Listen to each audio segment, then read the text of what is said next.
Biomechanics Research Laboratory. We will be using the motion capture system and force plate that we have in the lab to conduct several experiments. In preparation, I'd like you to have a basic background in biomechanical testing.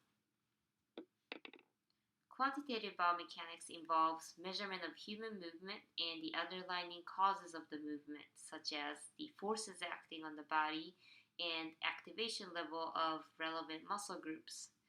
Since the two most common applications of biomechanics are in performance enhancement and injury prevention, biomechanical testing and analysis of the data can be useful in sports, rehabilitation, and in designing safe workplaces. While some biomechanical analysis can be done simply by observing the movement or the skill, obtaining quantitative data is particularly useful in examining subtle changes in motion, movements that occur too fast to see, or capturing events that cannot be perceived by anyone other than the patient, such as muscle activation level. Also, putting a number to movement characteristics allows us to objectively evaluate effectiveness of the program in making changes to the movement over time. Data collection can take place either in a laboratory setting or in a real-life setting. Data collection in either setting has its advantages and disadvantages. The major advantage in collecting data in a laboratory setting is the amount of control you can have over the testing condition. The disadvantage of the laboratory testing, on the other hand, is that the testing is not conducted in the environment that is natural to the subjects. Unfamiliarity to the environment can affect the way they choose to move. On the other hand, being able to study the movement in a natural environment for the subject is the major advantage of conducting testing in a real-life setting.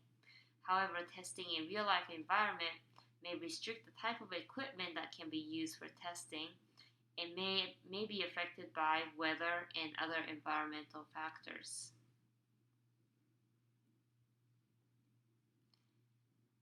Many types of equipment are used to capture kinematics or movement characteristics.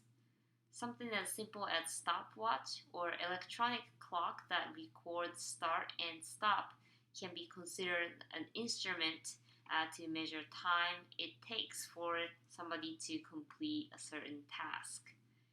A radar gun is a commonly used instrument to measure speed or velocity of the moving object. Accelerometers are used to measure acceleration of the sensor. Some accelerometers are very, very small and are commonly incorporated in activity monitors, smartwatches, and phones to measure movement or orientation of the data, orientation of the device relative to the line of gravity. Video cameras that are now widely available is suited to capture and analyze movements that are primarily in a single plane. The video images can be analyzed using apps and software to calculate positions and angles of the body segments. The analysis requires digitization, or a process of detection of joint locations in each frame. This digitization can be done manually by the user or automatically within the software or apps. The electromagnetic tracking device is another commonly used research tool used to capture movement. The system consists of a transmitter that creates a small electromagnetic field and sensors that can be attached to the subject's body segment. The system can capture the position and orientation of the sensors as long as they are inside the electromagnetic field created by the transmitter. An inertial measurement unit, or an IMU, is a relatively new type of sensors that integrates three different types of sensors: accelerometer, gyroscope, and magnetometer. They incorporate information from these three sensors to calculate orientation of the sensor in space. An accelerometer can detect the inclination of the sensor relative to the line of gravity. Gyroscope measures angular velocity, and magnetometer measures the orientation of the sensor from the magnetic north. The key advantage of this type of sensor is that it is portable and therefore can be used to capture movement in real-life environments. The type of equipment we will be using in our lab activity to capture kinematics is called a video-based motion capture system. The picture on the bottom right shows you the lab setup with many cameras aimed towards the center of the lab.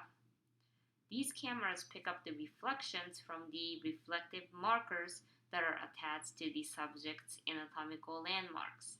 The software can integrate the information from all cameras to calculate the position of each reflective markers in X, Y, and Z directions. Force plates or force platforms are lab equipment that is used to measure forces. The device contains 4 load cells, one in each corner, and can measure forces and torques that are applied to the plate. Based on the forces and torques, the device can also calculate the center of pressure on the force plate. The figures on the right shows movement of the center of pressure during a balance test for an individual with and without fall history.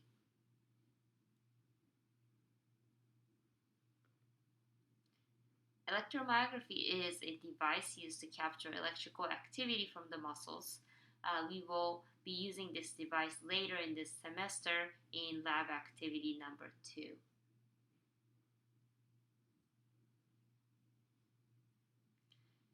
In this week's lab, we will put a total of 22 markers on 3 volunteers from our class and have him or her perform 5 different tasks.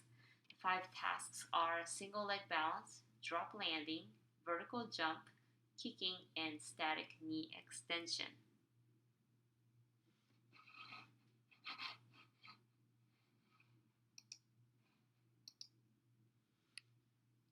The video is showing one of the tasks to be performed by the volunteers.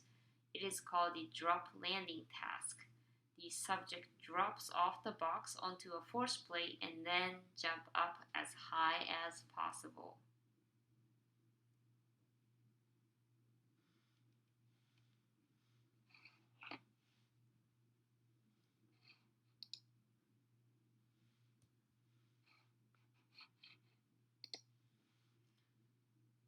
This video is showing the vertical jump task. While keeping the arms across the chest, the subject jumps as high as possible and then either land as light as a feather or land as stiff as a board.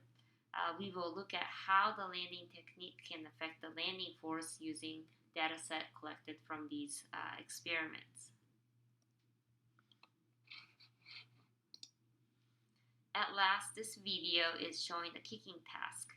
We will compare the angular kinematics of the knee joints during the kicking motion. In order to carry out the lab in a timely manner, please make sure to read the lab and familiarize yourself with the activities before coming to class.